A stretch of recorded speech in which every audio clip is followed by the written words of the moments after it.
দেয়ালে অথবা আশেপাশে হালকা কয়েকটা চাপ দিয়ে দিলেই কিন্তু 8 থেকে 12 ঘন্টার বেশিও এটা অনেকক্ষণ স্থায়ী থাকে।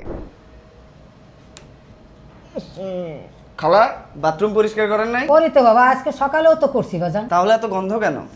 সকালেও করছি বাবা, এখন কি লেগে গন্ধ করে কি জানি বাবা। এই যে খালা, আপনার জন্য এইটা আনছি। প্রত্যেকদিন সকালে আসার পর এইটা বাইর করে আপনি 5 থেকে 6 চাপ দিয়ে নেবেন, বুঝছেন? তাহলে এই যে বাজে গন্ধটা এটা আর থাকবে না। এখন একটু দেখেন তো বাজে গন্ধ আসে নাকি?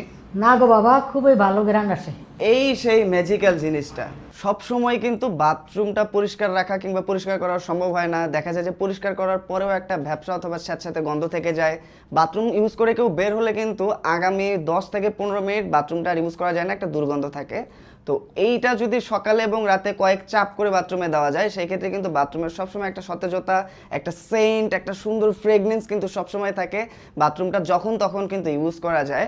আর আমরা নর্মালি এয়ার ফ্রেশনার অথবা রুম ফ্রেশনার যখন বাথরুমে ইউজ করি, সেটা কিন্তু 30 মিনিটের বেশি কোনোভাবে থাকে না। আর এইটা যেহেতু লিকুইড ভার্সন, দেয়ালে অথবা আশেপাশে হালকা কয়েকটা চাপ দিয়ে দিলেই কিন্তু 8 থেকে 12 ঘন্টার বেশিও এটা অনেকক্ষণ স্থায়ী থাকে। এই সমস্যা কিন্তু সবার, কেউ বলে কেউ বলে না, কিন্তু বাসায় মেহমান আসলে কিন্তু লজ্জাটা আপনারই পেতে হয়। থাক, প্যারা নাই, চিল, চুপি চুপি কিন্তু এটা নিয়ে নিতে পারেন। এইটা হচ্ছে ডক্টর টেনি ব্র্যান্ডের মিশি বাথরুম ফ্রেশনার।